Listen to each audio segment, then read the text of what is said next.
You can do a modified child's pose type of stretch. So traditional child's pose, you're down on the floor with your arms out in front of you, but that can be a little bit more challenging as your belly gets bigger. So you can have your forearms supported on the ball.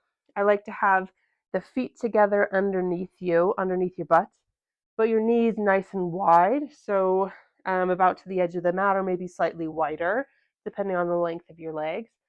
And then you just lean forward and you can feel a stretch through your sides.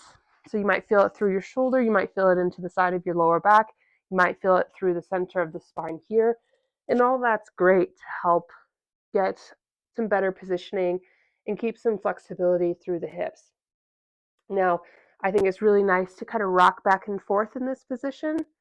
That can help again get baby to move into a slightly better position.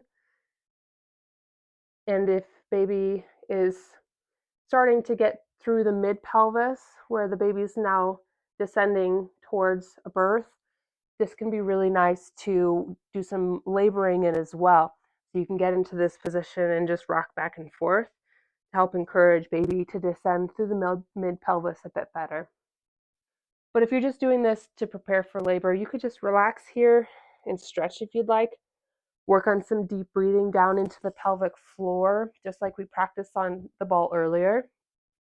But this time you don't have the ball there, you're just in an open position and feeling pelvic floor drop down towards the floor as you take that breath in. So you breathe in, pelvic floor drops down, breathe out, pelvic floor lifts up, breathe in, breathe out. And you can practice that in this position.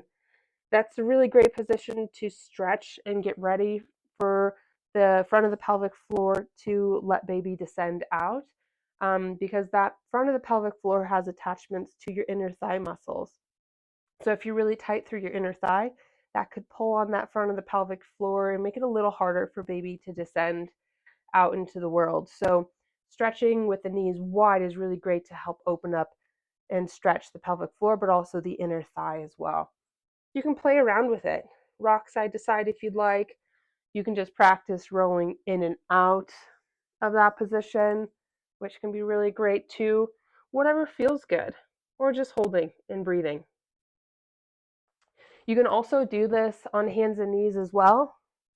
So you could practice doing some side to side movements. This is really great for laboring in. Again, when baby's starting to descend through the mid pelvis, we like to do some asymmetrical movements where one side is moving one direction, the other side is moving a different direction. That can help baby descend down a little bit better. So nice side to side movement.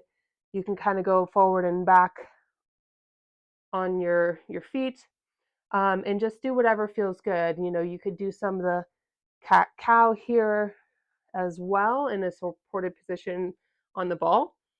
Whatever feels good. Or if you need to rest and take a break, this is a great place to just rest your head on in between contractions during labor if you'd like, or whatever's comfortable.